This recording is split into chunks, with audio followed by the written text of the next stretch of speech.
Buenas noches. Buenas noches. ¿Qué más todos, profe, compañeros, todos? Buenas noches. ¿Cómo me les va? Bien, bien, profe. Ah, bueno. Oiga, maravilloso, maravilloso. Buenas noches, profe. ¿Cómo han estado todos? Maravilloso Bien. esta idea de dejar el último encuentro con los 3 cursos que estoy en estos momentos, pues, impartiendo, ¿sí? Ajá. Esto porque de todas formas, en el último encuentro, siempre, digamos, la cantidad de estudiantes que no llegan, pues es muy grande, entonces termina uno haciendo el encuentro de cierre con 3, 4 estudiantes, y entonces fue muy particular, o sea, una estudiante me dijo, profe, tenemos un cineforo, y le entendí mal la fecha, y corrí el encuentro en neuropsicología, cuando me quedé como pensando, pero es que este estudiante es de seminario 2 y yo seminario lo doy es el miércoles, a mí como que se me confundió por allá ese 31 con ese primero, y me doy cuenta que había corrido el encuentro que no era. Entonces me dije, nada, hagamos un encuentro para los 3 cursos, busquemos un tema que sea base para todos y hacemos un ejercicio sin irnos a la sala, porque obviamente el último encuentro tampoco es para quedarnos hasta las 10, pero hacemos un ejercicio todos acá, los que estén en el encuentro, y hablamos desde las 3 áreas. Cuando digo desde las 3 áreas es desde neuropsicología, desde el seminario 2, que sabemos que el seminario 2 abarca 3 asignaturas que tienen que ver con neurofisiología y neuroanatomía, con procesos psicológicos y con teorías de la personalidad, y finalmente seminario de articulación 3 tiene que ver con los modelos teóricos, ¿cierto? Entonces, cuando ya me di cuenta que iba a hacer este encuentro para las 3 asignaturas, pues me puse en la tarea de que, bueno, vamos a tocar un tema base, que era el que tenía preparado exactamente para el penúltimo encuentro de seminario de articulación 3, y que por la baja participación de estudiantes, entre los 7 que habíamos conectados, nos dijimos, profe, conversemos un rato sobre psicología. Se nos volvió un espacio bien interesante, no faltó sino el cafecito, y todo lo que compartimos fue realmente interesante, que al final yo les decía, hubiéramos hecho la grabación y se las hubiéramos compartido, porque se nos volvió una conversación, no parecíamos estudiantes docentes, sino que parecíamos todos colegas, de lo interesante que se empezó a formar, o que se empezó a ver en esa conversación, ¿cierto? Entonces, con esto, a lo que los quiero invitar, mis estimados, fue lo que les coloqué por ahí en un mensajito de la semana. El proceso de formación de ustedes inicia el primer día de clase y termina el día de mañana cuando ya se cierre el curso, ¿cierto? Porque para nosotros es muy satisfactorio preparar un encuentro para ustedes, pero la mayor satisfacción de nosotros, es contar con su participación, ¿cierto?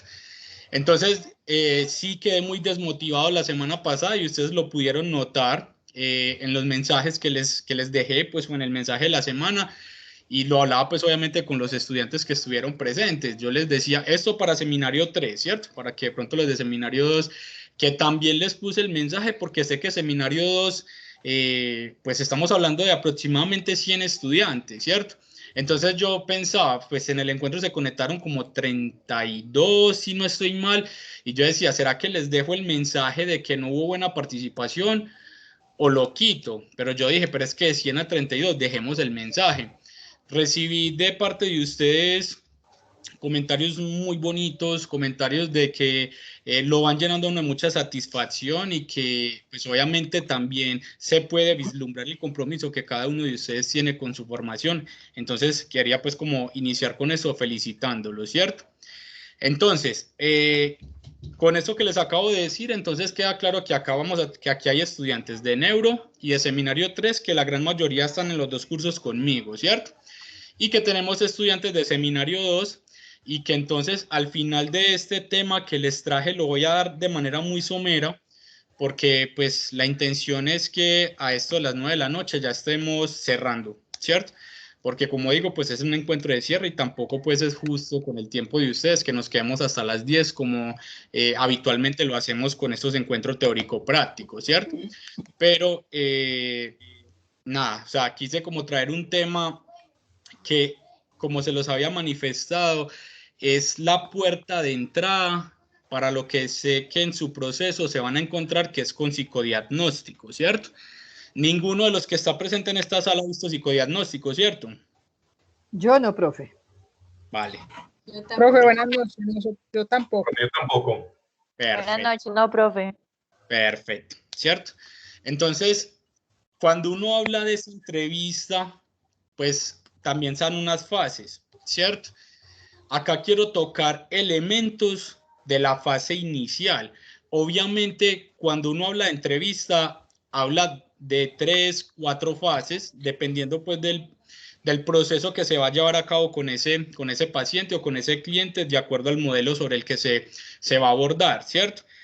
Si ustedes pueden observar, hay 30 diapositivas, solamente hablar de la fase inicial, porque es que uno diría, pero es que la fase inicial es el saludo, las preguntas que uno hace para iniciar y ya está. No, la fase inicial compone una gran cantidad de cosas que, como les acabo de mencionar, las voy a pasar muy someramente. Después de esto, vamos a hacer un ejercicio. Entonces creería que lo voy a pasar tan rápido porque me interesa más el ejercicio, en el entendido de que el debate que podemos construir va a ser muy interesante porque hay estudiantes de las 3 asignaturas, ¿cierto? Entonces al final el ejercicio, lo que yo espero es colocarles como unas, ¿cómo decirlo? Como dar respuesta sobre el caso que yo les voy a leer desde la competencia que cada uno tiene, ¿cierto? Entonces, si yo soy estudiante de neuropsicología, vamos a identificar posibles situaciones a nivel neuropsicológico que se presentan en el paciente. Pero es que yo soy de seminario 2, entonces desde seminario 2 vamos a mirar el tema de procesos psicológicos que están afectados, ¿cierto? Pero es que yo estoy de seminario 3, entonces vamos a mirar desde seminario 3 sobre qué modelo trabajaría el caso y por qué. Entonces, mire que sería un debate un poquito amplio. Entonces, esto de la fase inicial lo voy a pasar muy someramente, como les dije, como dando una entrada a lo que ustedes van a encontrar en psicodiagnóstico. Y que de todas maneras, al hablar de la fase inicial de una entrevista, sea estudiante de neuro, sea estudiante de seminario 2 o sea estudiante de seminario 3, me va a servir porque en mi proceso de formación me lo voy a encontrar. ¿Alguna duda, pregunta, inquietud antes de iniciar? Todo muy claro, profe. Listo. Les agradezco antes de iniciar a los 25 estudiantes que están haciendo su mayor esfuerzo por estar acá. Y bueno, a los que pronto pues van a conectarse ahorita más tarde también. Entonces, estos aspectos que ustedes están viendo acá en la diapositiva son todos los que uno tiene que tener en cuenta cuando habla de una fase inicial. El saludo, el asiento, los instantes de adaptación del paciente, la explicación de la entrevista, la identificación personal, es decir, la identificación del clínico, es decir, de nosotros. La queja principal, esto para mí es la base, ¿sí?, de esos aspectos de la fase inicial. La queja principal, y ahorita vamos a ver por qué. La duda de por dónde empiezo, y esa duda la va a tener ¿quién? El paciente, ¿cierto? El paciente siempre va a llegar hacia el terapeuta y en todo momento está pensando por dónde empiezo, qué voy a decir, ¿cierto? Entonces, para nosotros también se nos vuelve relevante empezar como a determinar cuál es esa pregunta inicial que yo voy a hacer, ¿cierto? Se nos vuelve también determinarte la entonación, ¿sí? Porque si yo soy, por ejemplo, un psicólogo que digo, buenas noches, Clara Escobar. ¿Será que Clara? Señor Jesucristo, mejor dicho, le doy en calvas y salgo corriendo. Exactamente, ¿cierto? Entonces ahí empiezan a jugar un montón de expectativas que tiene el paciente frente a usted, terapeuta, ¿cierto? Ahora, evitar preguntas específicas, creo que esto ya los que han venido en un proceso de formación conmigo lo hemos estudiado, ¿cierto? Cuando estamos por allá mirando el modo en que se pregunta, cuando estuvimos en epistemología, ¿cierto? Entonces la idea es que ustedes también hagan un recuento de esto y saquen a la luz, digamos, como esas preguntas que como terapeuta yo ya tendría diseñadas para enganchar al paciente en ese proceso terapéutico, ¿cierto? Que por allá lo decíamos como romper ese hielo, ¿sí? La información previa del clínico, pues obviamente es esa información que usted le va a entregar al paciente para que él dé cuenta de quién se va a hacer cargo de su proceso, ¿cierto? La ansiedad inicial, ¿cierto? Que estaba más alineada al paciente o al cliente, por supuesto, la duración de la entrevista y los posibles errores en esa fase inicial que usted debe también considerar. Entonces, miren que cuando hablamos del aspecto en la fase inicial de una entrevista, o los aspectos en la fase inicial de una entrevista, son muchos, ¿cierto? Y yo ahorita se los decía al inicio, puede que uno cuando hable del aspecto inicial de una entrevista diga que solamente es el saludo, las preguntas que yo le voy a hacer, digamos, o la presentación, y estar pendiente de lo que me va a decir el paciente o el cliente. Eso es lo primero que uno se imagina. ¿O no les había pasado? Cuando ustedes, digamos, se ponen a pensar, si yo voy a iniciar una entrevista, ¿cómo la inicio? ¿Cierto? Ya habían pensado y me lo van a decir de manera muy sincera en el asiento, en todos los aspectos que hay acá, ¿o no? Claro que sí, profe. Total, y más. ¿Ya habían pensado en todo esto? Pues en todo No habíamos pensado, profe, sino que en las bases que hemos tenido se nos ha dicho que la entrevista es una fase clave dentro del proceso de atención al paciente y de tratamiento. Saca mucha información importantísima respecto al paciente. Entonces, sabemos que todos esos aspectos son importantísimos en la primera entrevista. Excelente, no, o sea que ustedes casi que acabemos la clase ya. Pues hasta mañana Mentira. todos. Profe, Hasta mañana. realmente Dale. pasaste la diapositiva y ya no veo. Bueno, sino que yo voy a empezar a determinarlos, pero bueno, adelante, Angélica. Bueno, no, realmente no me había, de pronto el saludo sí lo había considerado en la entrevista, la explicación de la entrevista, pero, por ejemplo, detallar como lo es la entonación, me parece muy importante. En ese caso, la entonación, ¿cómo se evalúa? ¿Es según el paciente o cómo sería? Y donde dice evitar preguntas específicas. Bien, muy importante lo que dices de la entonación, porque, a ver, acá hay varias cosas, y es que con las que uno de pronto puede llegar a cometer el error en esa fase inicial, como dice el último ítem de esta diapositiva, porque si yo tengo un paciente que tiene, por decir, ahorita también lo vamos a ver cuando pasemos por las diapositivas, si yo tengo un paciente que tiene una sordera, ¿cierto? O algún problema, digamos, auditivo, y yo le hablo muy pasito, entonces ahí se nos va a afectar la entrevista, ¿cierto? Pero si yo tengo un paciente, digamos, al contrario, que discrimina muy alto los sonidos que recoge el medio y yo le hablo muy duro, entonces también se va a afectar, digamos, ese enganche que yo como terapeuta debo tratar de poner sobre la mesa, ¿cierto? Cuando hablamos de preguntas específicas, es porque, digamos, yo le pregunto a Angélica, ¿le gusta el fútbol? Y Angélica puede que me diga, sí, a mí me gusta el fútbol. ¿Y sos hincha de Nacional? No, soy hincha de Medellín. Entonces, digamos que esas preguntas ya van a tergiversar todo el objetivo inicial, ¿cierto? Porque es que la pregunta específica va a conllevar a que pronto empecemos a hablar de cosas que ni siquiera se tenían planeadas por parte suya como terapeuta, ¿cierto? Entonces, cuando hablamos de esas preguntas específicas, son preguntas que, digamos, van a desviar la atención del paciente y nos va a llevar que también la entrevista se vaya por una vía que yo no tenía planeada, ¿cierto? Entonces, Y de a eso alguna se manera, refiere. profe, es como usurpar la intimidad del cliente, ¿no? Exactamente.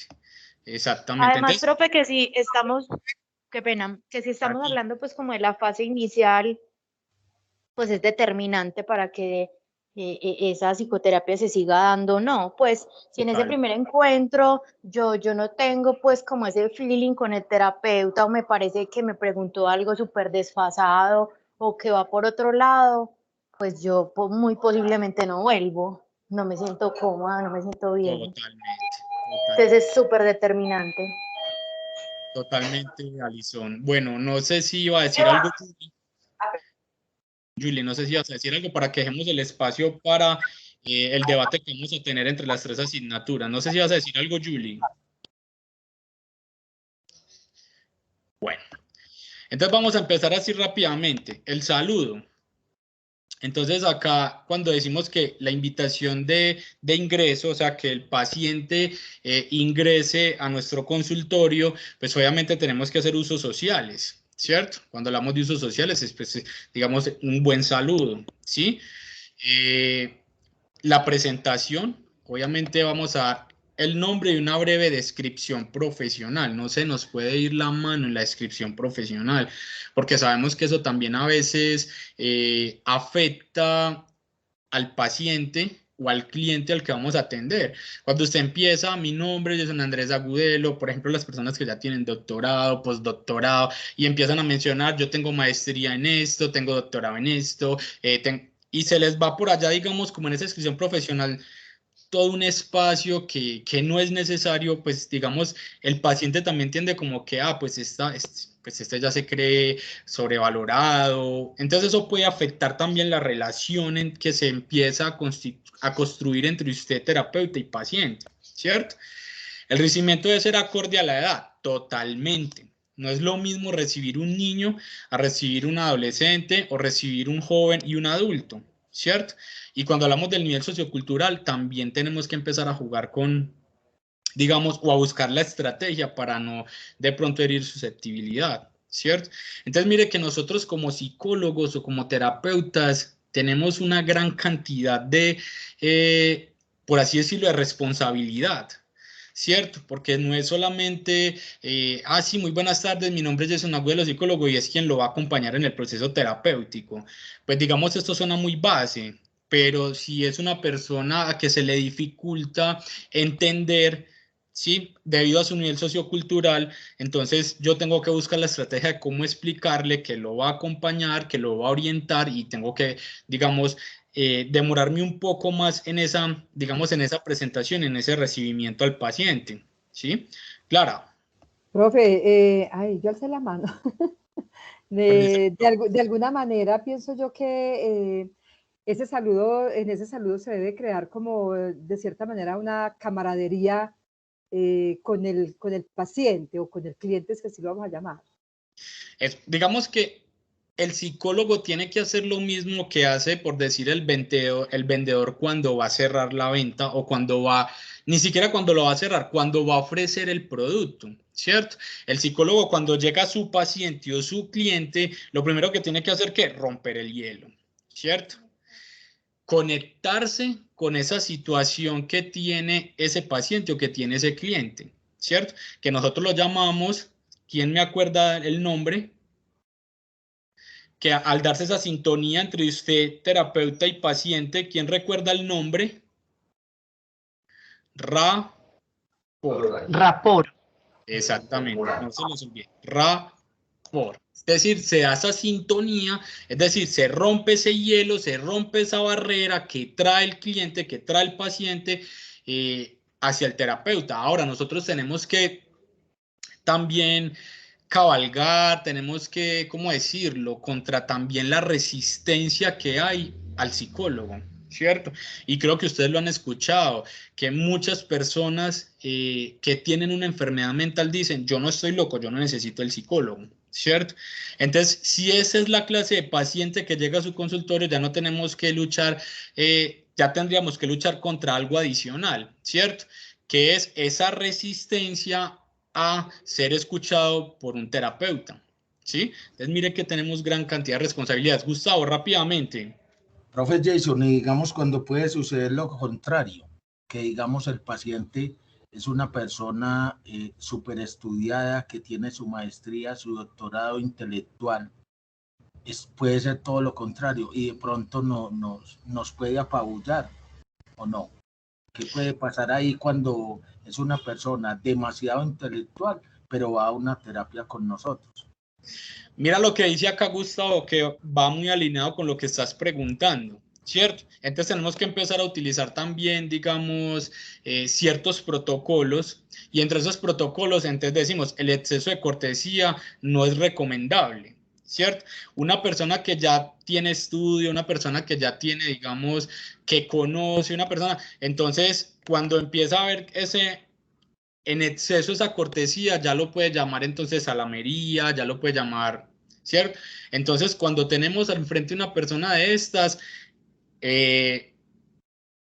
simplemente se da el saludo y esa breve descripción profesional, ya está, ¿cierto? Mire lo que dice, que es con lo que yo también he batallado cuando veo en sus trabajos, cuando ustedes me presentan las entrevistas y entre las entrevistas me colocan, es que ¿cuántas veces te has sentido así? Y ustedes ven que yo inmediatamente veo ese T y a mí me lo dan como una puñalada, ¿sí? Porque tenemos que meternos entre ceja y ceja que el tuteo no se ve bien en un acompañamiento terapéutico, ¿cierto? Y máxime si es una persona como la que nos está describiendo Gustavo, ¿sí? Entonces, evitar el tuteo a toda costa, ¿cierto? Y pues obviamente, como dice, no rechazar dicha actitud del paciente, es decir, el paciente puede llegar a una familiaridad con usted terapeuta y se le sale el tubo, se le sale, y eso obviamente nosotros lo tenemos que, digamos, aceptar. Pero nosotros como terapeutas tenemos que evitar a toda costa tutear al paciente o tutear al cliente. Ahora bien, hace un momento ustedes veían que decía dependiendo, digamos, de la edad o la cultura, ¿cierto? Porque es que a veces el niño se siente más acogido cuando lo tuteas, ¿cierto? Entonces eso sí lo tienes que determinar como terapeuta. Es un niño, cuando yo lo tuteo, el niño se ve bien, se siente bien, no hay lío, ¿sí? Pero una persona adulta, a veces cuando el terapeuta empieza a tutearlo, entonces ya siente que es demasiado confianzudo, que es demasiado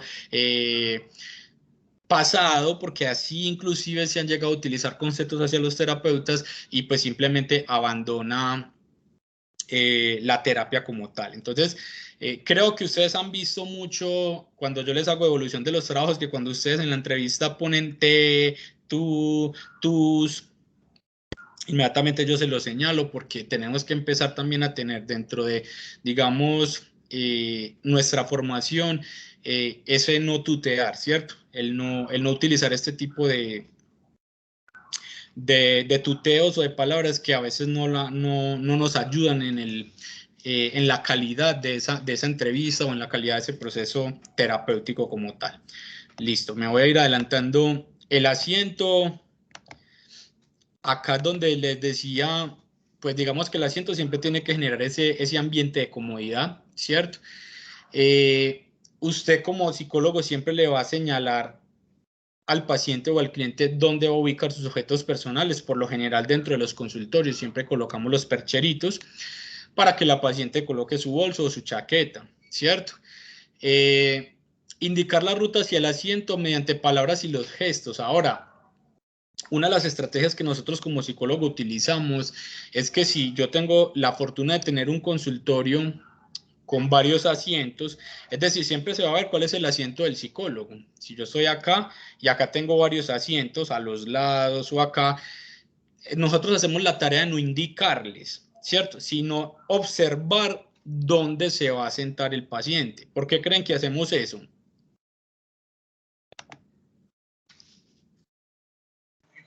Profe, tal vez porque eso da información del paciente, pues digamos, si el paciente se sienta súper lejos de ti, puede dar una información diferente si se sienta cerca donde tú estás. Exactamente. Entonces el lenguaje Observación no verbal. fenomenológica.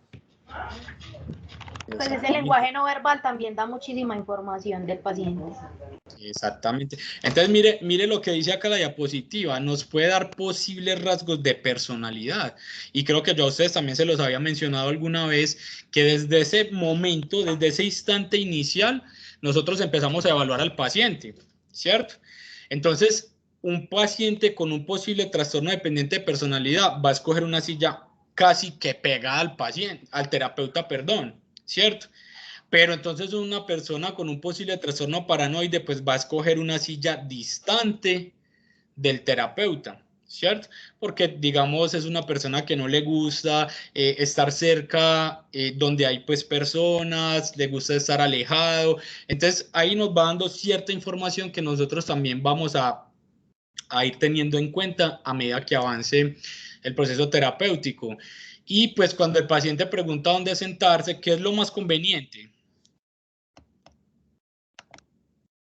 ¿Cómo le responderían ustedes? Pues decirle que se siente donde él quiere Donde sentarse, desee, donde le guste. ¿cierto? Exactamente. Entonces, un poco lo que les decía ahorita, el paciente adulto mayor, la idea es ofrecerle un asiento cercano porque probablemente ya su capacidad auditiva no va a ser igual a la de una persona pues ya joven o una persona que tenga, digamos, pues esa capacidad muy bien desarrollada, ¿cierto? Y porque de todas maneras eso va generando, como dice la diapositiva, pues un sentimiento de confianza, ¿sí? Cuando es una persona muy adulta, cuando ve en el terapeuta, pues esa persona que me sienta cerca de él, me ayuda, ahí él empieza a ver que usted como terapeuta lo comprende, ¿cierto? Ese paciente con discapacidad auditiva, obviamente cerca del terapeuta, pues va a tener mayor recepción a lo que usted le está manifestando, ¿cierto? Y pues, por ejemplo, el paciente con discapacidad visual, pues ahorita digamos, todos los avances que se han presentado nos permite utilizar, por ejemplo, el lenguaje braille, ¿cierto? Pero también es importante que el terapeuta vaya haciéndole una descripción del entorno, ¿cierto? Siempre hemos ya tenido en cuenta que el paciente con dificultades visuales o auditivas obviamente utiliza otros sentidos de manera excepcional, ¿cierto? Y ese utilizar otros sentidos de manera excepcional les permite tener una memoria excepcional.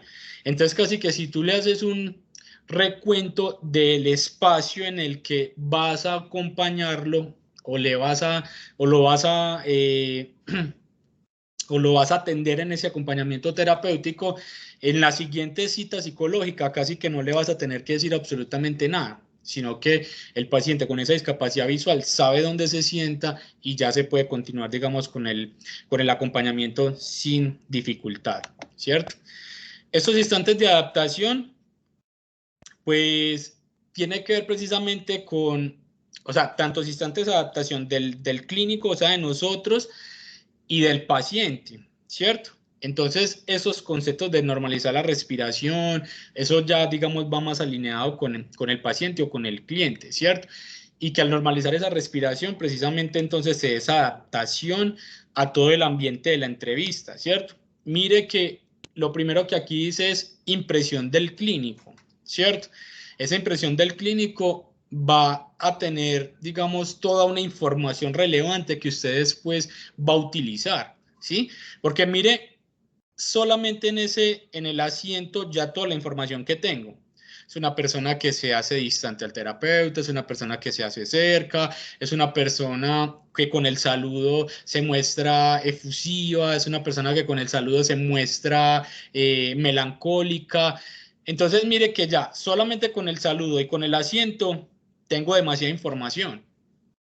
Entonces ya llega ese instante de adaptación en el que usted tiene una impresión, en el que el paciente se tiene que hacer también una impresión del espacio en el que usted lo va a atender, ¿cierto?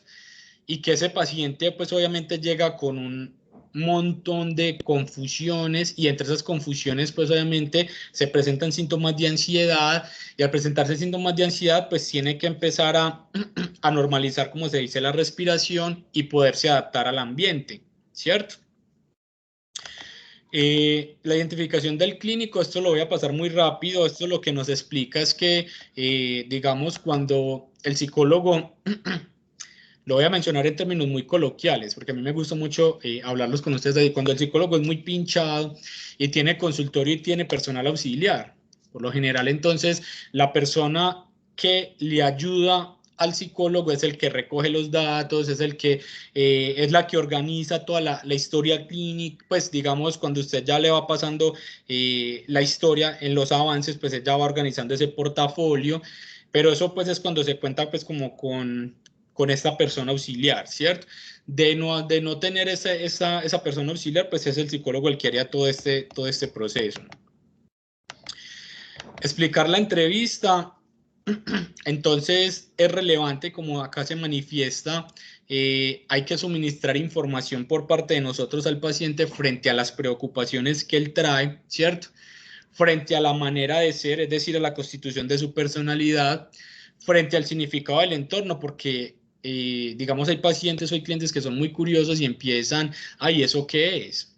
Por ejemplo, si yo, insisto, usted es un psicólogo, una psicóloga, pues que le gusta tener su consultorio por todo lo alto, usted tiene un diván y pues el paciente tranquilamente te puede preguntar, Jason o psicólogo, como la vaya, o como lo vaya a llamar, ¿qué es eso? ¿Cierto?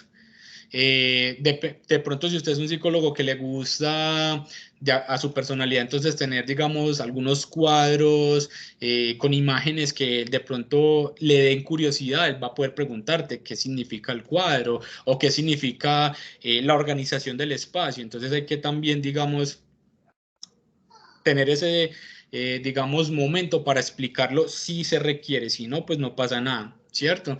Y posibles relaciones con el síntoma principal. Esta relación con el síntoma principal siempre va a ser tarea de nosotros, que va muy alineado con lo que ya hasta acá les he dicho, ¿cierto? Con lo que el paciente me muestra a la hora del saludo, con lo que el paciente me muestra a la hora del asiento y con lo que el paciente me muestra en esos instantes de adaptación. ¿Vamos bien hasta acá? Profe, una consulta. Adelante. ¿Nos puede luego compartir las diapositivas? Porque no. Claro, Listo, ustedes saben listo. que yo siempre, este material es de ustedes. Gracias. Inclusive esta clase, como se los expliqué ahorita, yo la doy en psicodiagnóstico. ¿Y sabe cuántas diapositivas son? 90. Ni de virgen. 90 diapositivas. Lo que pasa es que como son conceptos que se pasan muy rápido, como ustedes están observando, ¿cierto? Entonces, no les voy a compartir las 90 porque de pronto tengo la fortuna de acompañarlos a ustedes en psicodiagnóstico, entonces ya casi que les doy toda la clase. Pero esos instantes, digamos, de adaptación sí se los voy a compartir. Y después de que ustedes vean psicodiagnóstico, nos vuelven a decir, profe, la verdad no nos tocó con usted, quisiéramos conocer el resto de fases de la entrevista. Ustedes saben que no tengo ningún problema. ¿Listo? Gracias, profe. Así que tomando fotos, Marta, me extraña. Ustedes saben que el material que yo les comparto es de ustedes. Listo. Esto, digamos que cuando, pues obviamente nosotros le ofrecemos ese espacio al paciente o al cliente para explicarle, digamos, todas sus dudas, todas esas inquietudes, pues vamos a encontrar todas estas situaciones. Obviamente lo principal es que se va generando una fuente de confianza entre el terapeuta y el paciente, ¿cierto? Vamos avanzando. Bueno, esto también obviamente lo hace el clínico. Aquí lo menciona como una instancia final frente a estos procesos que les acabo de mencionar, ¿cierto? Entonces ya el terapeuta va teniendo una información sobre la naturaleza del problema, ¿cierto? Porque va teniendo ya una información relevante frente a esa naturaleza, porque es que, como les he venido diciendo, ya tengo toda una información frente a la forma de saludar, frente al asiento que toma y frente a esos instantes de adaptación, ¿cierto? Entonces ya tengo muchísima información que me van dando la naturaleza del problema. Entonces, hagamos un ejemplo o tomemos un ejemplo. El paciente que llega, saluda por allá con esa voz melancólica, que se le dificulta entonces mirar a los ojos al terapeuta, que se le dificulta, digamos, hablar de lo que, digamos, le está sucediendo. Ya entonces, entendiendo esa naturaleza del problema, yo podría empezar a decir, pues, estamos frente a un paciente con depresión, estamos con un paciente, bueno, ya digamos usted terapeuta va tomando hipótesis, o sea, esa naturaleza del problema le va a permitir tomar hipótesis, o sea, acá todavía no hay nada comprobado, sino que nos va permitiendo ir sacando unas hipótesis frente al comportamiento que tiene el paciente en esos instantes de adaptación, ¿cierto? Posible evolución y el plan de tratamiento, pues eso hace parte del trabajo del clínico, ¿cierto? Del psicólogo. Esto es lo más importante y se los decía ahorita, la queja principal. Entonces, cuando hablamos de esa queja principal, y mire que estamos hablando otra vez de romper el hielo, ¿cierto?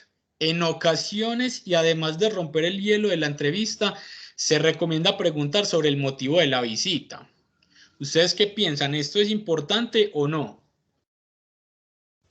Yo pienso que ese es lo más importante, lo principal. Listo. ¿Usted cómo lo preguntaría, Clara? No, ¿a qué es el motivo de tu visita o en qué te puedo ayudar o qué es lo que te está doliendo, qué es lo que te está pasando? Pues hay 1000 preguntas para hacer, ¿no? Clara, yo no lo preguntaría así tan directo. Así como los niños chiquitos, Alison, yo voy a volver a Clara para preescolar. O sea, acabas de cometer 3 errores de los que acá sudando les he dicho, no me tuteen. Bueno, no, pero sí yo estoy hablando de un niño, Bueno, estoy hablando de... Profe, estamos para aprender. Perfecto, no, Clara, excelente, excelente. Dice... Profe, hola. Por ejemplo, en el caso mío, yo le preguntaría que cuál es el factor estresante que lo llevó a pedir la consulta. Pienso yo. Lo que pasa es que ya sería muy técnico. Decirle que está estresado, pues que... O sea, me gusta hasta cierto punto porque cuando ya se vuelve muy técnico también puede afectar, ¿cierto? Porque si vamos a dar con un paciente que tiene un retraso sociocultural y Juliana me sale con todo eso, yo no sé qué responderle, o si le respondo le puedo responder una bobada, ¿cierto? Entonces, algo tan sencillo como... ¿Cómo estás? ¿Qué le trae hoy a verme? ¿Qué le trae? ¿O qué le motivó a venir? Bueno, ya cada uno de ustedes irá en el camino buscando la estrategia, ¿cierto? Pero ni muy técnico, ni tampoco tan parceriado como Clara, ¿cierto? Pero Clara ya lo acaba de confirmar, le estaba hablando a un niño, maravilloso. Pero ¿a qué los invito con esto? A que obviamente en nuestro ejercicio esto es de buscar estrategias todos los días, ¿cierto? Y ese buscar estrategias nos permite crecer como profesionales, nos va permitiendo crecer, ¿cierto? Entonces, si mis pacientes por lo general son niños, entonces busco la forma de hacer un abordaje en el que el niño se sienta plenitud en la formación, ¿cierto? Bueno, ese acompañamiento, perdón. Porque es que, claro, muchos piensan que, y es cierto, o sea, si yo no tengo un buen abordaje terapéutico, el niño a los 15 minutos se quiere ir, ¿cierto? Entonces, Profe, hola. perdón, en el niño tampoco es bueno tutearle, pues porque yo pienso que con un niño, por lo menos yo, siento que entro como más en confianza con el niño o genero más empatía si lo tuteo, como que cómo estás, no sé, o sea, ¿qué te pasa? Cosas así, como que ¿qué le pasa? El niño se va a sentir como que está hablando con una persona ajena, no sé, siento. Por supuesto, Julie, yo se los decía ahorita que dependiendo de la edad, ¿sí? Y si es el niño y cuando, por ejemplo, utilizas palabras de tú y ves que el niño tiene una buena reacción o no se incomoda, lo puedes hacer, ¿cierto? Pero ante una persona adulta, ante el adolescente, ante el joven, ya no es recomendable, ¿sí? Entonces, claro, el niño se siente más acogido cuando tú le dices o cuando tú lo tuteas, ¿sí? Y no hay como ninguna dificultad. pero es tratar de evitarlo, porque es que a veces, si yo soy un psicólogo que atiendo niños, adultos, adolescentes, es decir, obviamente cada uno de ustedes va a ir dando cuenta, yo prefiero atender niños, yo prefiero atender adolescentes, yo prefiero atender adultos, pero digamos, si usted es un psicólogo que tiene su consultorio, usted va a atender toda población. Y si usted, por ejemplo, acaba de tener una cita con un niño y toda la entrevista estuviste tuteando, el siguiente paciente es un adulto, probablemente lo vas a tutear. O sea, tendrías que manejar muy bien esto, ¿sí? Porque, insisto, hay pacientes que cuando el terapeuta lo tutea, hasta ahí llegó la entrevista o hasta ahí llegó su proceso. Entonces, con esto que les quiero decir también, mis estimados, no se vayan a desanimar cuando ustedes, por decir, un paciente se les retire, porque esto es muy habitual, ¿cierto? Porque yo podría decir, no, me siento muy mal porque el paciente no volvió.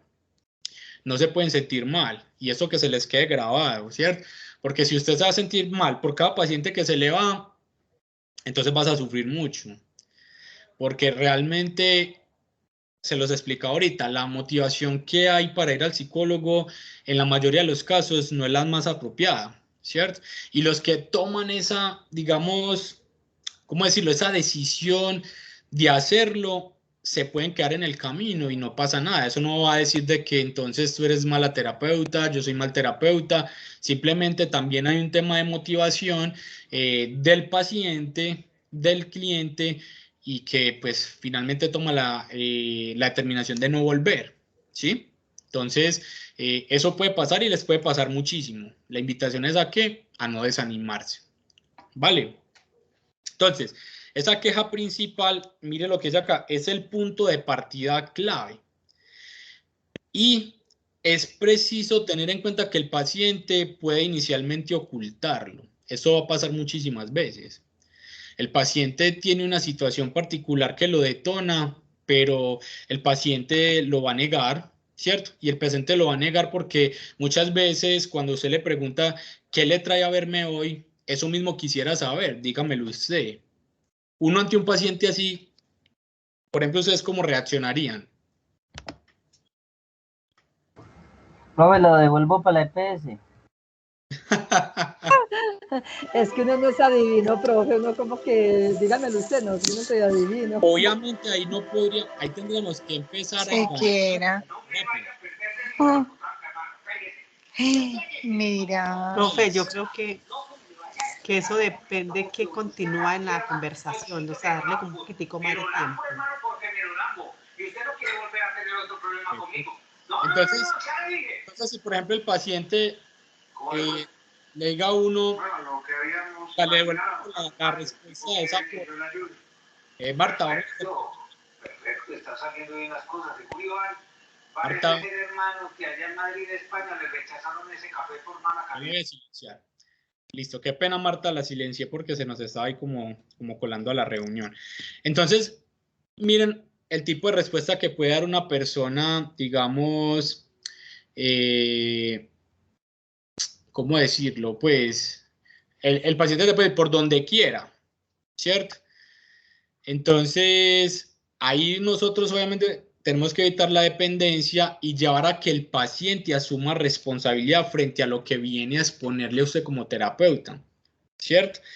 Entonces, obviamente tenemos que mirar la forma de engancharlo, y puede que en ese primer momento él no nos diga por qué nos está visitando, pero en el momento en el que él se sienta, digamos, comprendido, que ya se haya generado ese rompimiento del hielo, él va a soltar todísimo. O sea, él va a manifestar por qué está acá y qué espera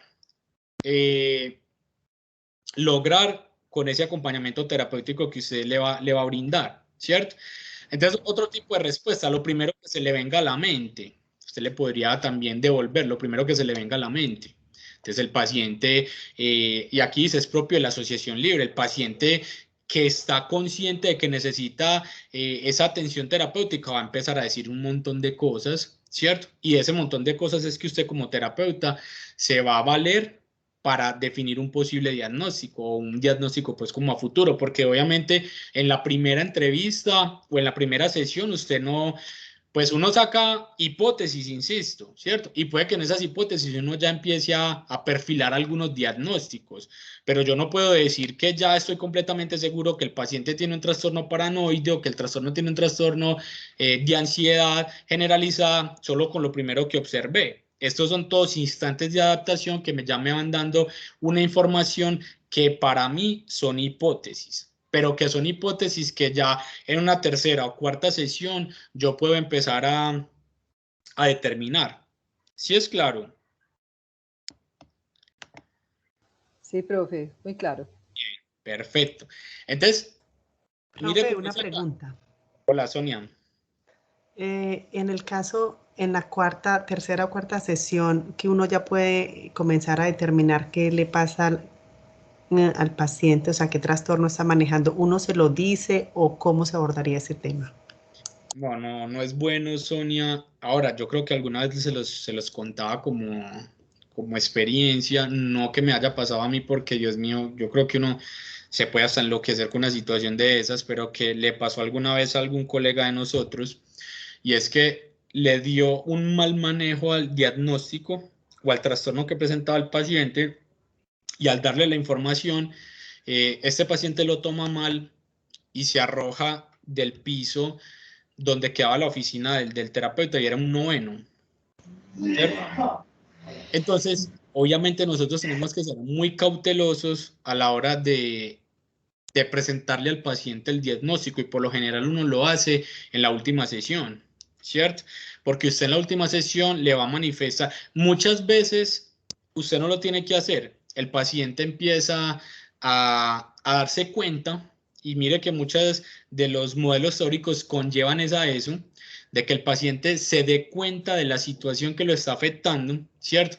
Y al darse cuenta, en la última sesión, el paciente empieza a contar todo lo que lo afectaba y cómo esa orientación que usted como psicólogo le está dando le ha ayudado, ¿cierto? Entonces ya eso le facilita a usted el camino como terapeuta, porque usted le va a decir, efectivamente, usted presentaba este diagnóstico, pero frente a esa orientación, ya, digamos, la mejoría es notoria, vamos a continuar en un seguimiento y todo. Entonces, mire que ya el camino usted lo tiene casi que despejado para darle al paciente o al cliente, digamos, la noticia pues de ese diagnóstico que presenta, ¿sí?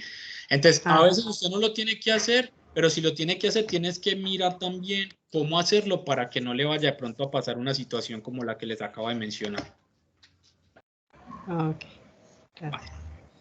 Bien, entonces, como dice, el inicio se puede dar por la crisis actual, es decir, lo que está atravesando el paciente en ese momento, los síntomas o el inicio de la alteración. Entonces, mire lo que dice acá.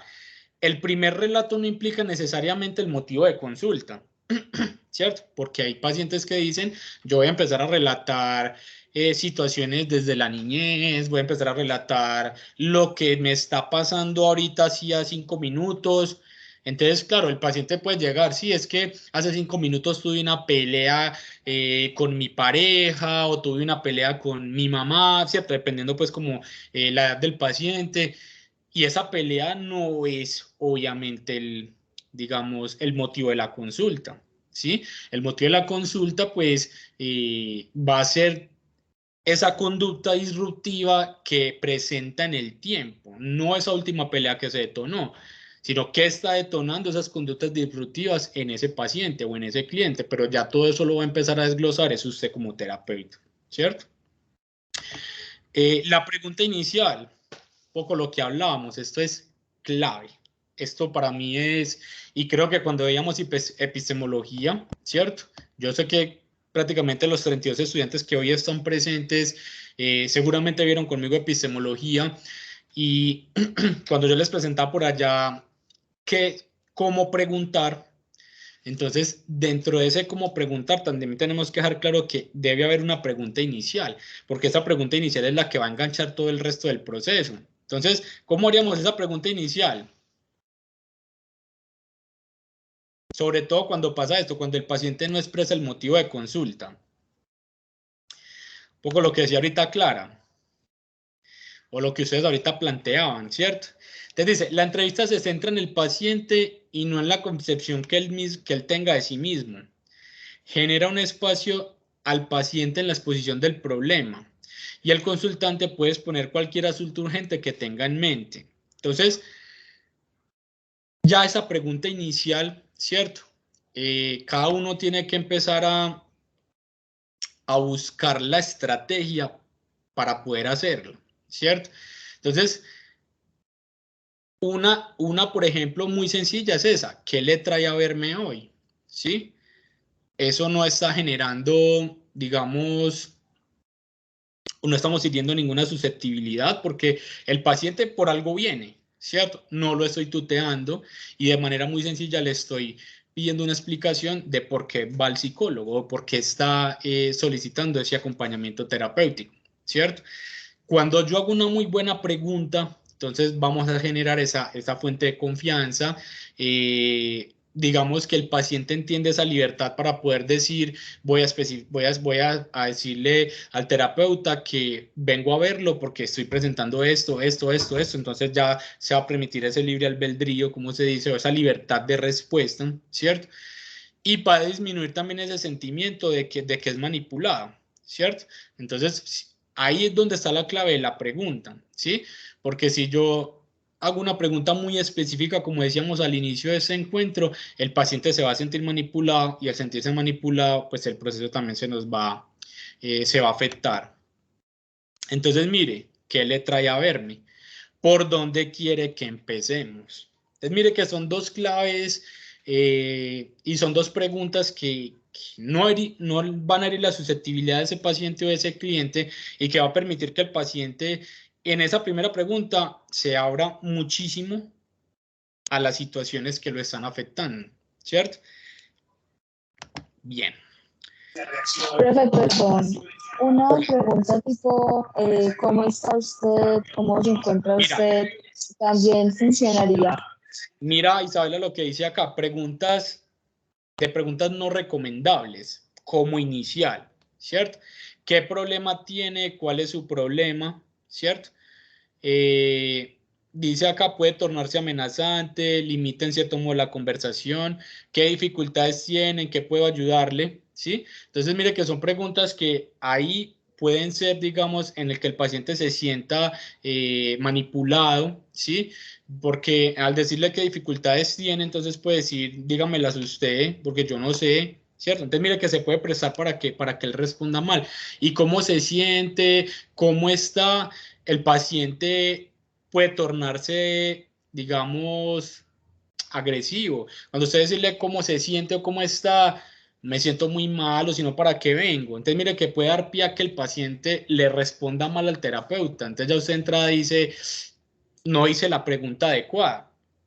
Entonces, mire que cuando yo les explicaba a ustedes o cuando teníamos ese encuentro de cómo preguntar, es precisamente por eso, porque cuando uno de pronto hace una pregunta y recibe una respuesta no idónea por parte del paciente o del cliente, uno dice, no pregunte de la forma correcta.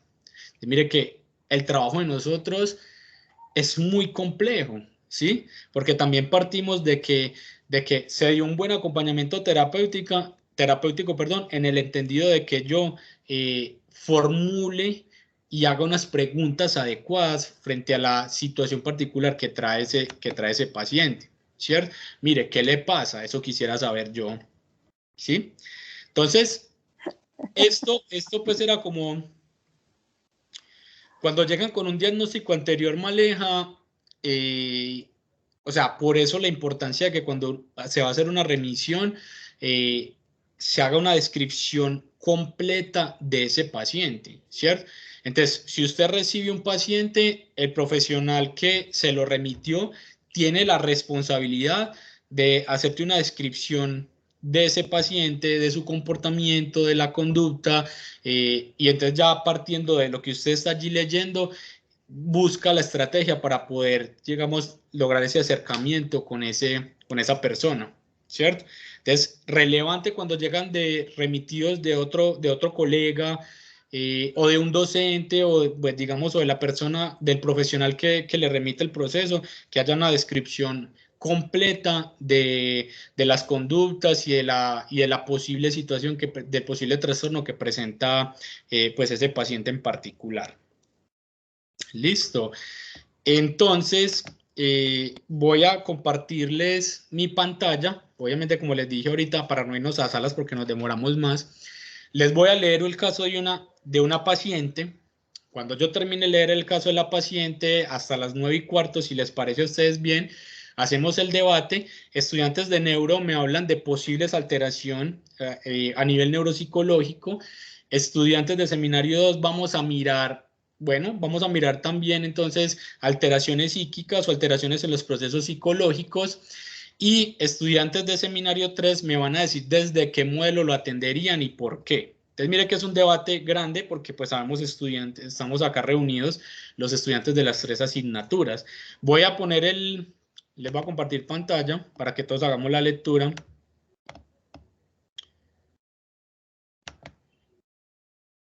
Me cuentan cuando ya vean mi pantalla. Ya, profe. Listo. Entonces, más grandecita, profe, por... Listo, ya mismo las coloco más grandecitas. Espera que ya quedó muy grande, entonces. ¿Ahí está bien? Perfecto, profe, gracias. Listo. Entonces, se llama Pasteles Alegres. Y vamos a... bueno, también los que están en seminario 2, posible trastorno, ¿cierto? Posible trastorno. Entonces, para que generemos un debate bien interesante de las 3 asignaturas. Dice así: Elizabeth Jacques era dueña de un servicio de banquetes junto con su segundo esposo, Donald, quien fue el informante principal.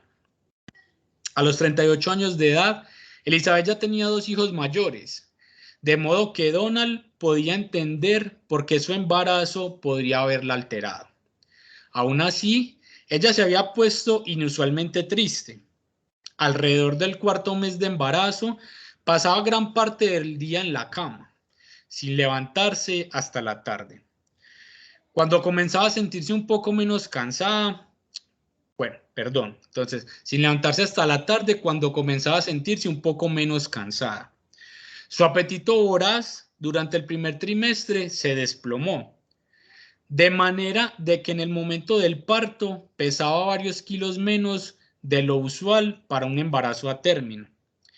Había tenido que renunciar al cuidado del hogar y a la contabilidad del negocio, porque no podía concentrar su atención el tiempo suficiente para sumar una columna de cifras.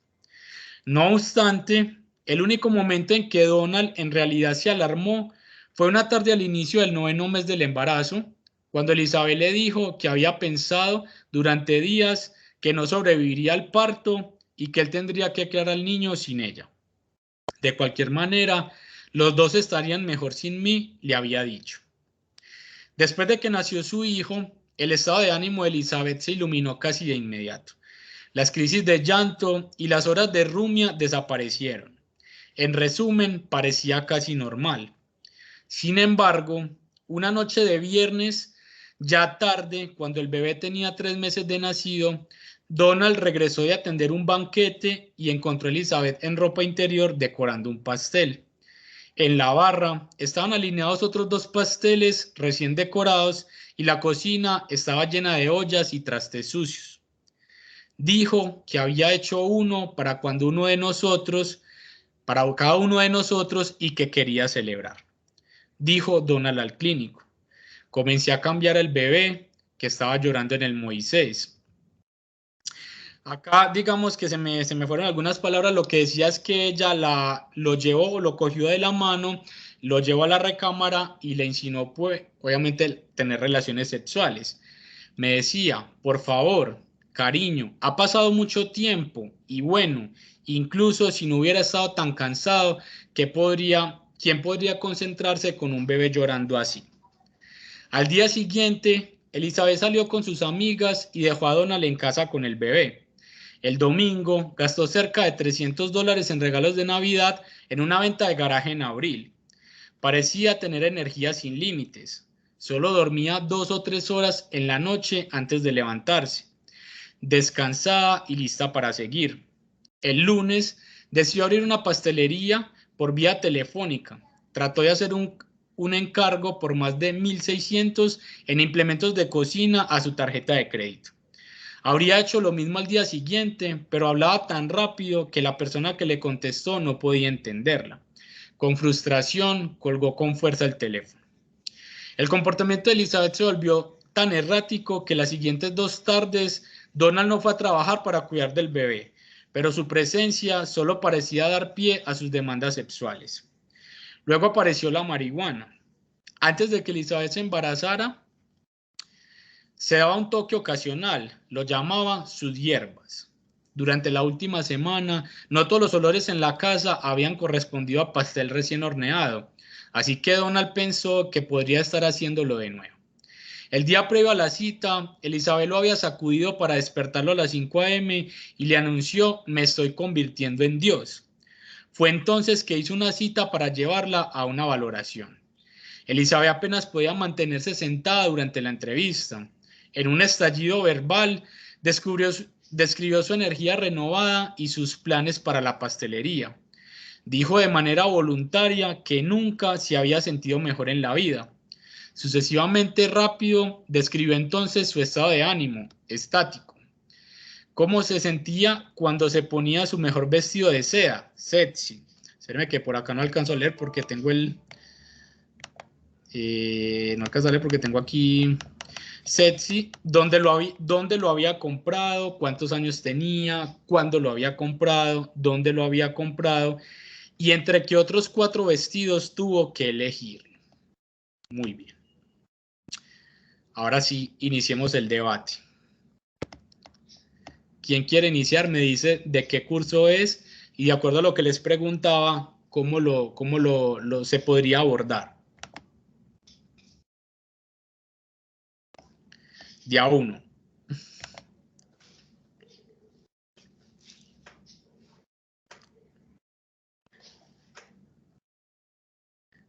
¿Por qué tan tímidos? Por ejemplo, ustedes me dicen, yo soy de seminario 3 o quiero hablarlo desde un concepto neuropsicológico o soy de seminario 2, encuentro este trastorno o encuentro estos procesos psicológicos. Vamos haciendo un debate entre todos. Nos quedan 13 minutos.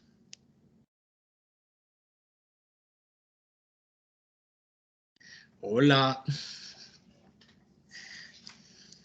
Profe, ¿qué es eso tan teso? ¿Qué caso tan teso nos cogiste fuera de base? Sí, es un caso teso, pero eso es lo importante, eso es lo bueno, ¿cierto? Así sea que empecemos a hacer el debate, bueno, no nos vayamos tan lejos, no hablemos del diagnóstico, empecemos a mirar, como hicimos en el encuentro de seminario 2, posibles alteraciones en los procesos psicológicos, esas alteraciones psíquicas. ¿Dónde encontramos alteraciones psíquicas? ¿Dónde creen ustedes? Profe, Hola. yo leí algo, no sé si tiene algo que ver, pero me llamó mucho la atención en ese caso. Yo leí algo que cuando el bebé nace, la mamá tiene como los niveles de oxitocina se incrementan. Y siento que no sé si de pronto en ella pasa eso, pero en exceso, y por eso está así como tan afanada para hacer todo, como tan, no sé, si tiene algo que ver. Vale, Julie, excelente, gracias por tocar el... Mira que ahí ya vamos recogiendo conceptos, ¿cierto?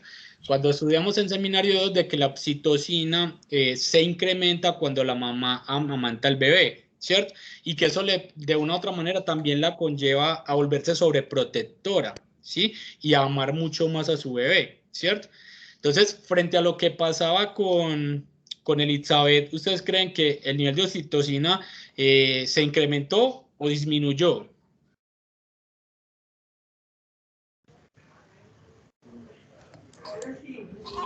Disminuyó, yo creo, porque dejó de ponerle cuidado al bebé. Listo, perfecto el concepto de Alison, me parece muy bien, hermana Dayana.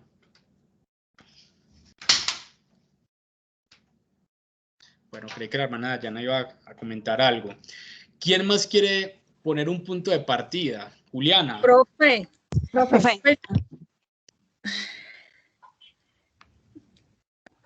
Hola, Juliana.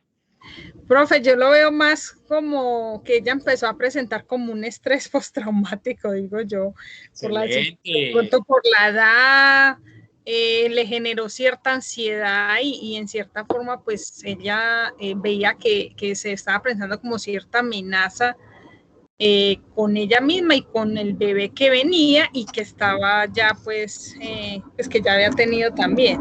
Así lo veo yo. Excelente, Julián.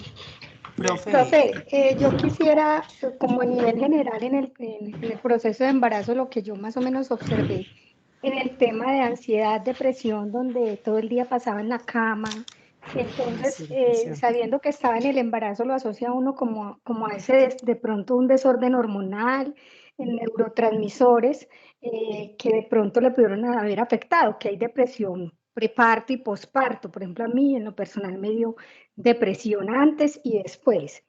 Y de pronto identifico ahí el tema de la atención, un proceso afectado a la atención, porque dice que tuvo que renunciar al trabajo porque no podía sumar, se le dificultaba sumar unas columnas, y vi otro proceso, el del lenguaje, donde dice que hablaba muy rápido y tenía un comportamiento errático. Ahí de pronto entonces puede estar afectada la percepción. Excelente, Gloria, excelente. Muchas gracias. Pudiste observar varios, ¿cierto? Me voy aquí a devolver, ya le voy a dar la palabra. Entonces, le está faltando uno. Precisamente cuando hablamos de la atención, de que ella no era, bueno, por acá, vamos a mirar dónde es que está. Acá, que en el tema de las cifras. Y acá está la palabra clave, ¿cierto? Es decir, acá está alterada la atención. Estamos hablando de que hay una alteración en la atención, y al haber esa alteración en la atención, pues ya no va a tener la suficiente competencia para seguir haciendo cargo del negocio, ¿cierto? Acá mencionabas algo que me parece muy interesante. Bueno, o siento que hiciste un trabajo muy interesante, Gloria, pero en esta partecita de acá es donde quiero que hagamos mayor énfasis. Espera, mi verés, que está ahora. Profe, es que se puede, algunos de los comportamientos que ella tiene se pueden asociar algunas a un trastorno histriónico de la personalidad, ¿no? Listo, ya vamos para allá. Miren este acá. ¿Cómo lo ven?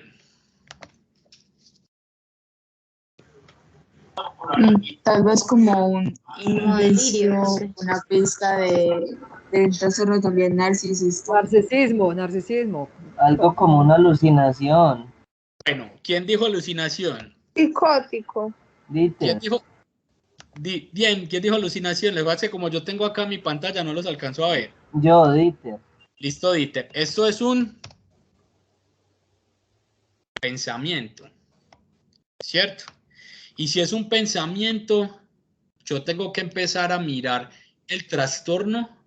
Todo lo que ustedes han dicho, pues hay que evaluarse, ¿cierto? Y mire que yo se los decía ahí cuando hablamos de la entrevista inicial, empezamos a sacar hipótesis. Pero si cuando ella refiere, me estoy convirtiendo en Dios, y nosotros determinamos que esto es un pensamiento, porque ella dice acá, el día previo a la cita, Elizabeth lo había sacudido para despertarlo a las 5 y le anunció, me estoy convirtiendo en Dios, ¿cierto?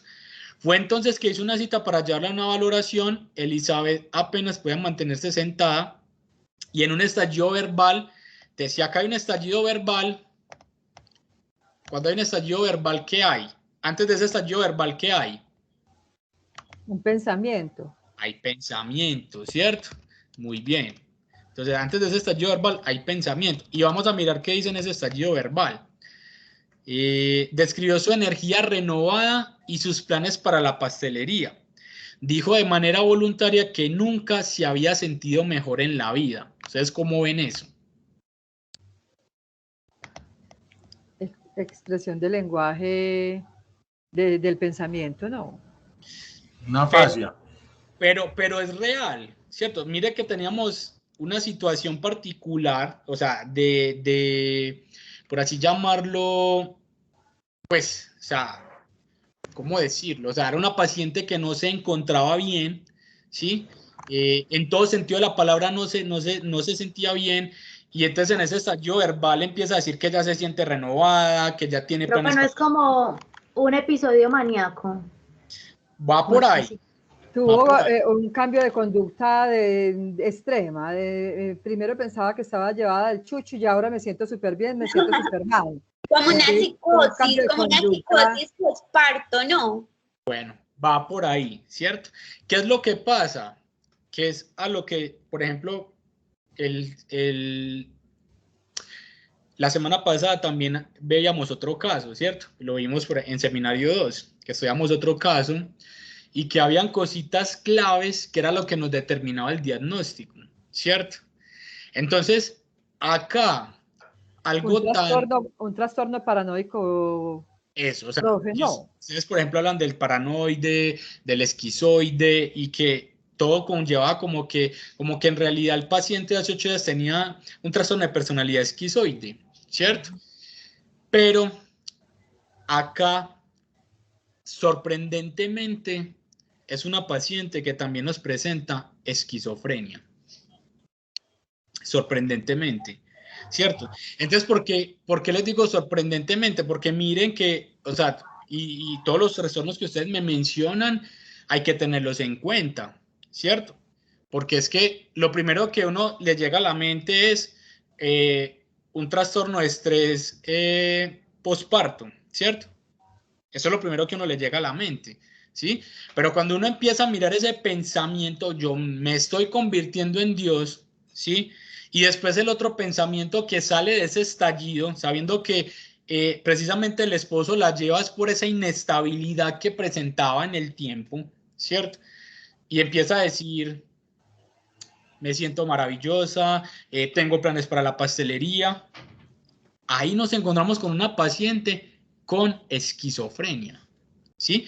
Lo que pasa es que, claro, hay niveles de esquizofrenia mucho más elevados que ya, digamos, las voces empiezan, entonces son pacientes que le dicen a uno, es que yo siento una voz que me dice que tengo que matar, y si yo mato, entonces me voy a convertir. Sí, o sea, hay niveles mucho más extremos. Pero el hecho de que yo lea un pensamiento, me estoy convirtiendo en Dios, ¿sí? Y después, en ese estallido verbal, yo diga, me siento maravilloso, cuando en realidad, o sea, he pasado por unas crisis emocionales, ¿sí? Tiene que llevarte también a mirar que es una paciente con una posible esquizofrenia, ¿sí? Como les digo, no dejando de lado todo lo que ustedes han mencionado, porque precisamente ese es el trabajo del psicólogo, ¿sí? Y mire que Alison lo decía hace un momento, qué caso tan teso. Y en realidad es un caso muy teso. Profe, sí, porque es que... Dale.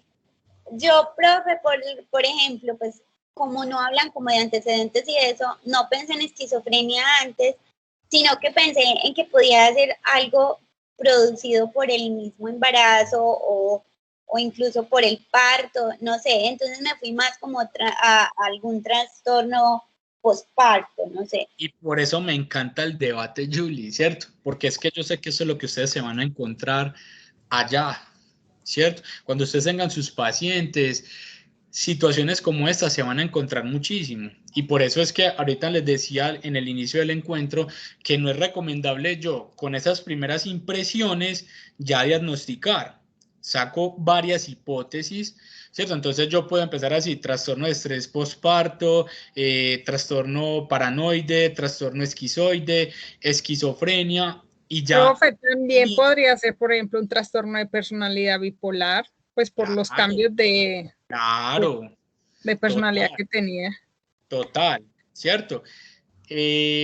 No, y es que todo lo que ustedes dicen es muy real. Entonces, a eso es lo que yo siempre los invito, ¿cierto? Que ustedes digan, puede ser un trastorno afectivo bipolar, entonces ya lo tengo también entre mis hipótesis.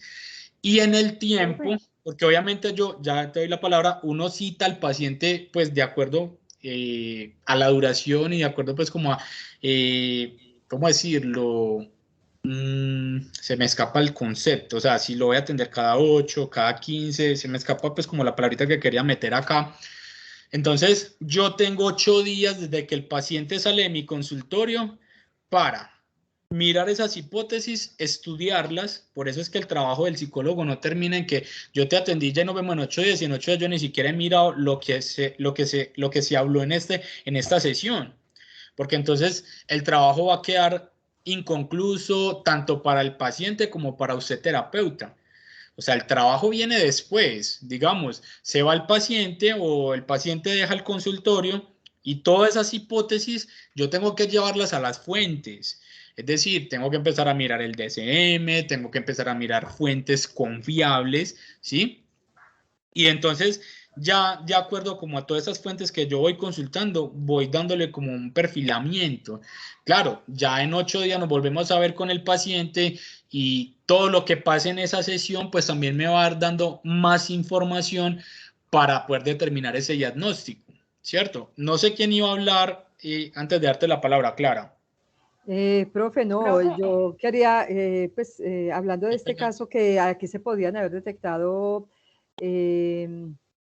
casos de trastornos de paranoides, de sueño, narcisismo, y que todos eso, como estabas hablando en el momento, todos esos trastornos llegan y determinan una esquizofrenia que es como el límite, como el tope de los trastornos, pienso yo. Vale. Ahora, qué pena, ¿quién iba a hablar después de Clara? Profe, es que yo tengo una duda porque tengo una amiguita que ella me di cuenta que cuando estaba niña ella jugaba con el duende y que ella ahorita habla con las almas, con las ánimas del purgatorio, pero ella lo cuenta como si fuera muy normal y yo sí era como, tengo como esa duda si de pronto tiene algún trastorno o qué. ¿Cuántos años tiene? Ella tiene 54 años. Es una señora. A ver, lo que pasa es que probablemente ni siquiera tenga un trastorno, ¿sí? O sea, hay personas, a mí inclusive pues me han llegado personas de que tienen conexión con los ángeles, que tienen una conexión con las ánimas, y digamos que, o sea, es la misma fe, pues es la misma... o sea, vivencia de la religión que las lleva como a sentir que tienen ese don, ¿cierto? Y no necesariamente se tiene que configurar en un trastorno. Ya, si ella empieza a decir, digamos, ya cosas, perdón la redundancia, muy relevantes, ya entonces sí tocaría mirar, ¿sí? Pero si, por ejemplo, ella dice es que yo me conecto con las ánimas del purgatorio, me conecto con los ángeles, yo puedo llevarles el mensaje, esto pasa mucho, ¿sí? Y no, como le Profe, digo, hola. ella me contaba la historia que cuando ella estaba pequeña, que se iba a coger café con la mamá, ella se quedaba bajo una cueva jugando con el duende y que el duende le tiraba la pelota y que ella se la devolvía y que todavía el duende está por allá. Y como sabes, pues yo la verdad nunca me he topado con una situación de esas, pero escucho historias, ¿sí? Que el duende, que la bruja, que todo esto, y uno sabe que, pues, que eso existe. Entonces, no podríamos inclusive decir que la señora tiene un trastorno porque puede ser real, ¿cierto? Puede ser real de que ella interactúe con este duende, puede ser real de que ella tenga esa conexión. Entonces no podríamos determinar de que la señora tenga una esquizofrenia o algún trastorno específico, ¿cierto? Ya tendría que ser que la forma de expresarse sea demasiado irrelevante, tenga cambios en la conducta, a nivel fisiológico, que ya se empiezan a identificar otros factores que lo lleve a uno a decir, la señora puede tener un trastorno de base, ¿cierto? Pero así como me lo estás manifestando, no lo creería. Por ejemplo, bueno, profe, gracias. Dale, con gusto. Por ejemplo, acá, este último párrafo, ¿qué encontramos ahí? Sucesivamente rápido describió entonces su estado de ánimo, estático. ¿Cómo se sentía cuando se ponía su mejor vestido de seda? Sexy. ¿Dónde lo había comprado? ¿Cuántos años tenía? ¿Cuándo lo había comprado? ¿Dónde lo había comprado? Y entre qué otros 4 vestidos tuvo que elegirlo. Ahí estamos hablando de qué. ¿De qué proceso psicológico? Estaba como una percepción, profe. Memoria. Ánimo, Memoria. Estaríamos hablando de memoria, ¿cierto? Entonces, ¿dónde lo había comprado? ¿Cuántos años tenía cuando lo compró? ¿Cuándo lo había comprado? Y entre esos vestidos, pues, ¿cómo fue que lo eligió o algo así, cierto? Estaríamos hablando de memoria, ¿sí? Ahora, nadie me ha hablado desde Seminario 3, desde que, digamos, modelo teórico lo atendería. Por ejemplo, desde sus intereses, desde su personalidad, desde qué modelo teórico lo atenderían.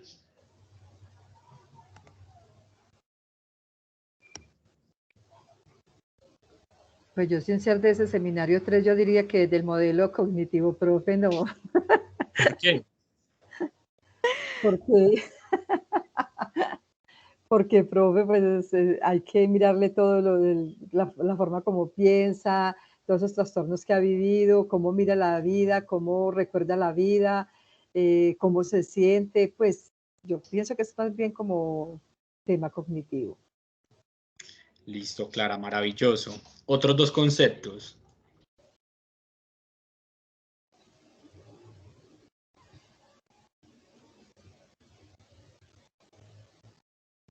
Ya para que cerremos, otros dos conceptos, ¿desde qué modelo? Desde el modelo. También pudiese abordarse desde el humanista, desde la pirámide de Maslow, para mirar qué necesidades básicas no ha satisfecho, y todo ello lo de la afiliación y su autorrealización. Listo. Entonces, para complementar y ya ahora sí cerrar, si nosotros lo abordamos desde un modelo cognitivo, tenemos que, digamos, enfocar las preguntas o preguntar sobre los esquemas del paciente, ¿cierto? Que esos esquemas básicamente se traducen en los pensamientos y en las emociones que tiene el paciente, ¿sí? Entonces, si lo abordamos desde un modelo cognitivo, básicamente es frente a esos esquemas, ¿sí? Que se traducen en esos pensamientos y en esas emociones que tiene el paciente, ¿cierto? Si lo abordáramos desde lo dinámico, acá, digamos, las preguntas tendrían que ir muy enfocadas frente a los mecanismos de defensa y frente a las relaciones objetales que tiene el paciente, ¿cierto? Digamos que el clínico que trabaja desde el modelo dinámico también va a tener certeza de que, digamos, entre más, digamos, sea el trastorno, entre más complejo sea el trastorno, pues el paciente va a utilizar mecanismos de defensa más primitivos, ¿cierto? Mientras que si es, digamos, un trastorno leve, pues va a utilizar obviamente mecanismos mucho más, ¿cómo decirlo? Pues más, bueno, no sé cómo darle el Más concepto. Sí, real, ¿no? bueno, sí, más, pues no sé si llamarlo reales, pero lo que yo digo es no tan, bueno, por así decirlo, no tan Más elaborados. sí, más elaborados, exactamente, Dieter, gracias ahí, pero bueno, llamémoslo real, elaborado, como dice Clara y Dieter. Entonces, pero lo que quiero dejar claro es frente a cómo abordaríamos, ¿sí? Entonces, desde lo cognitivo, esos esquemas, que finalmente esos esquemas se van a traducir en emoción y en pensamiento, y frente a lo dinámico, todo lo que tiene que ver pues con esquemas, con mecanismos de defensa y con relaciones objetales, ¿sí? Obviamente esas relaciones objetales también me va a permitir hacer un recuento de esa relación diádica que esa persona tuvo con su madre, ¿cierto? Entonces, todos son estos conceptos que desde allí, desde lo dinámico, se pueden abordar. Y pues finalmente desde el humanismo, pues sabemos que es llevar a la persona, ¿cierto?, a darse cuenta de lo que está sucediendo y en ese hoy y ahora qué es lo que lo está afectando. Entonces, que sean como los 3 puntos de partida desde cada uno de los modelos en que se puede abordar un paciente, ¿sí? Entonces, nada, mis estimados, agradecerles, la verdad, no esperaba ya hoy, al contrario de hace 8 días, me voy satisfecho porque pues 30 estudiantes en el último encuentro, para mí eso es gratificante. Como se los decía ahorita, nosotros nos gusta pues preparar la clase, pero para nosotros la mayor satisfacción es poder contar con la participación de ustedes, ¿cierto? Quiero cerrar ya los 3 cursos de manera formal, con que ustedes, de aquí a estos 5 minuticos que nos faltan para las 1:30, me cuenten cómo les pareció, si se sintieron bien con la metodología, porque por ejemplo para los seminarios traté de que fuéramos mucho a la práctica, ¿cierto? No quedarnos pues ya con la teoría que ustedes tienen, sino llevarlo mucho a la práctica, y desde Neuro pues obviamente transmitirles lo que me parece más importante, ¿cierto? Entonces nada, 2, 3 estudiantes que quieran como compartir su experiencia frente al curso, y insisto, agradecerles muchísimo por el compromiso y por su proceso de formación. Bueno, profe. Yo pues quiero darle las gracias. Me pareció súper rico estos cursos. Entendí en neuropsicología y, bueno, en articulación. Entendí lo que no había entendido en las materias cuando las vi realmente. Entonces me pareció súper rico, muy dinámico. Le agradezco mucho por su disponibilidad, por ese tiempo que da para que nos queden claras las ideas o las clases que prepara en los encuentros sincrónicos. Entonces, muchísimas gracias. A usted, Sonia, muchas gracias. Julie y después Clara. Bueno, profe, no, muchas gracias. A mí me parece que estos encuentros así prácticos nos ayudan muchísimo a relacionarnos o a mentalizarnos como a qué es lo que vamos, a entender un poquito más sobre los trastornos y sobre todas esas cosas que nos enseña también la neuropsicología. Un abrebocas también para Seminario 3, pues no sabía de qué se trataba, pero qué rico ya pues como también ser conscientes de qué vamos a ver en Seminario 3. Y no, profe, muchas gracias, pues por lo menos a mí me han ayudado muchísimo estos casos prácticos. Uno se identifica, uno empieza a relacionar, como a ver todo, esta persona puede tener esto y esta persona es otro. Uno empieza como que a todo el mundo ya le quiere hacer el diagnóstico. Pero muchas gracias, profe, por todo.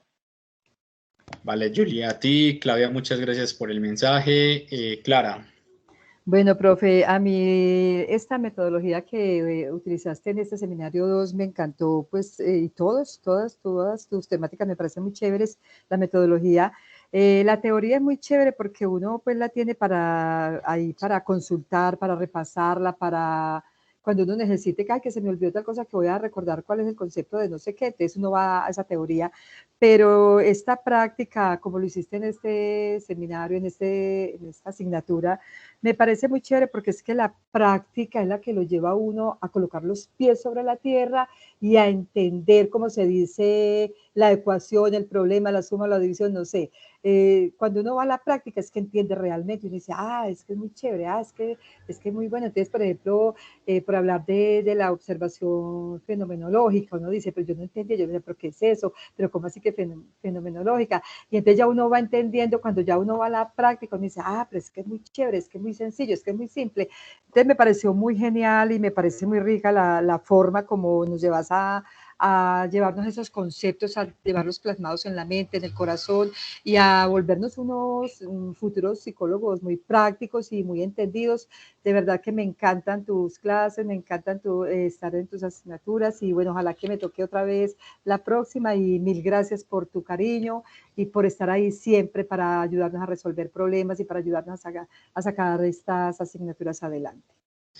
Clarita, muchísimas gracias. Sabes que el sentimiento es mutuo, que cuentas conmigo, ¿cierto? Lo mismo para todos. Hermana Mónica, también muchísimas gracias por las palabras. Vale, Alison, Marta. Hola, profe, ¿cómo ha estado? No, pues nada, profe, como siempre, usted siempre es un profesor diferente, pues los otros no es que sean malos, pero pues usted sí sí se caracteriza porque todos los ejercicios que nos hacen, las prácticas, las actividades, pues hacen que realmente pues uno tome partido y pueda uno aplicar todo lo que está aprendiendo pues en la teoría, ¿no? Que eso es muy importante y no le queda a uno como tan ahí consignado en la parte cognitiva, sino que es importante como también llevarlo a la práctica y ponerse uno como en el ejercicio de poder pues poner como a funcionar todo lo que uno realmente ha estado aprendiendo durante todo este tiempo y hacer la correlación que hay en una asignatura con otra. Entonces realmente sus clases sí son pues muy chéveres porque uno aprende más. En todo caso, pues yo solamente tengo agradecimientos para con usted y ojalá pues nos volvamos a encontrar y muchas gracias y espero que siempre siga así, que no cambie, profe, porque así es que necesita un profesor que uno pueda aprender, porque si no, pues se vuelve tedioso y la idea es que la educación sea pues dinámica y que uno aprenda y que no le tenga miedo a un profesor, porque si no, pues uno no aprende nada. Gracias, Marta. Excelente. Muchas gracias tus palabras. Y por supuesto, ojalá nos volvamos a encontrar. Saben que tengo un gran aprecio por los tres grupos. O sea, en realidad los he conocido desde que empezaron su formación y por eso quiero escuchar a Alison, porque Alison fue una de las estudiantes que vaciló cuando empezó su proceso de formación y me decía, profe, me voy a ir, profe, tal cosa. Y hoy me siento, la verdad, orgulloso que todavía estoy aquí conectada, alzando la mano. Entonces quiero escucharte, Alison. Profe, nunca me vas a olvidar.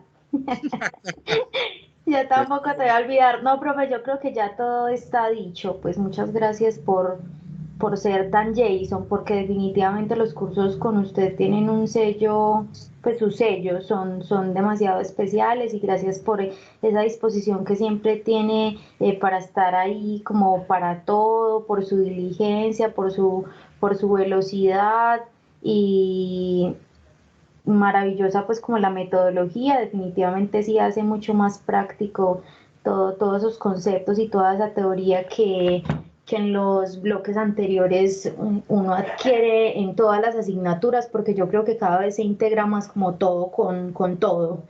Claro. Muchísimas gracias y lo ya dicho, siga así, nunca cambie. Profesores, así necesitamos en esta metodología virtual que a veces limita mucho muchas cosas y que lo hace sentir a uno a veces tan solo, pues que tiene sus pros y sus contras, pero encontrarse con un docente como usted que lo confronta a uno no solo con como con las temáticas, con las unidades y con todo ese montón de bibliografía, sino que también comparte lo que usted ha recogido durante su camino y durante su experiencia, es bastante valioso. Claro, Alicia, muchísimas gracias. Y como yo le expresé en algún momento a nivel interno, me siento feliz de que hayas tomado la decisión de continuar y espero ya verlos a todos por allá en su proceso de grado. Invitan a torta. Carlos, gracias, Alison. Profe Jason, buenas noches. ¿Cómo estás, Carlos? No, profe, excelente. No queda pues sino agradecimiento para con usted, para con todos los compañeros. Pues yo, independientemente de cómo sea la modalidad, sea presencial, sea virtual, yo creo que pues todo depende de uno. Esto depende de las ganas que uno le meta a la materia, le meta a los cursos, a lo que uno pues quiere ser en la vida. Y esa modalidad trae muchas ventajas, al igual que también la presencialidad tiene sus ventajas y desventajas, pero creo que esa modalidad es para uno que maneja como tantas cosas una gran oportunidad. Y en ese orden de ideas, en esa modalidad, contar con su talante, con su prontitud para atender, para acompañar, uno se siente pues, bastante bien. Y yo debo resaltar que usted maneja una metodología, maneja una pedagogía muy especial en ambientes virtuales, o sea, hace que todo sea mucho más cercano. cada persona, y de hecho, está por decirlo, o sea, cada uno todos en la diversidad aprendemos, ya sea X o Y docente, pues de todo se ha aprendido, pero con ustedes sí es de resaltar inmensamente que maneja una estrategia muy especial para transmitir los conocimientos. No, profe Jason, muy agradecido, en especial con usted, agradecido por la orientación que me dio en su momento. Me ubicó mucho y ahora con mucho más, como alguna vez cantaba Frankie Ruiz, que me encanta, esta vez sí voy para encima. Entonces, excelente, Carlos. Profe, gracias. A usted, Carlos, no, muchas gracias y lo que necesiten. Obviamente se los he manifestado. Me siento, pues, o sea, siento mucha empatía con los tres grupos y por eso dije, me tomé el atrevimiento de citarlos a los tres en un solo encuentro porque con todos prácticamente iniciado su proceso de formación cuando estábamos por allá en epistemología, con algunos he compartido hasta asignaturas que de pronto veían y decían, uy, yo no la quiero llegar a ver por como llegando bases de la medición. Entonces, uno va recogiendo pues todo ese cariño que ustedes también le transmiten a uno y pues eso es lo que uno también lo motiva a querer, digamos, innovar. Y sabemos que innovar en la virtualidad no es fácil. Creo que en algún momento lo hablaba con Carlos, pero también parte de la disposición y la motivación que tiene el docente para obviamente tratar de que esos encuentros sean de calidad y que pues todo el proceso como tal sea de calidad. Entonces, la verdad, mucha gratitud hacia ustedes, hacia cada uno de ustedes y espero volverlos a encontrar porque, digamos, yo he tenido también posibilidad de editar algunas veces cursos que ya, digamos, son mucho más avanzados cuando ya están ustedes a las puertas de su trabajo de grado. Estoy hablando de una psicología, por ejemplo, jurídica, pues he editado de psicología jurídica, psicodiagnóstico, como le dije hace un momento, también he tenido la oportunidad de impartir psicopatología. Entonces, nada, si me los vuelvo a encontrar de seguro, pues para mí va a ser muy grato, porque como les mencionaba con ustedes, iniciamos este proceso de formación y todos estos mensajes que están acá en el chat, de verdad que seguramente me vaya a quedar leyéndolos ahorita, pero quiero pues mencionar a la hermana Mónica, Daisy, Dayana, Carlos, nuevamente Dayana, Gladys, Dieter, Evelyn, Juliana, nuevamente Dieter, Marta, pero por allá viendo las diapositivas, Natalia, Elsa, nuevamente Evelyn, Carlos. No, para todos muchísima gratitud, de verdad que me complace mucho pues haberlos acompañado en estos procesos de formación y espero verlos, como les dije hace un momento, pues en otras asignaturas. Una feliz noche y a ti, Gloria, Gustavo, ustedes, Claudia. Y bueno, nos vemos entonces por ahí en su proceso de formación. Bendiciones. Bueno, profe, mil gracias, mil gracias. Si usted no nos encuentra, Gracias, nosotros lo profe. encontramos. No se preocupe, Clara.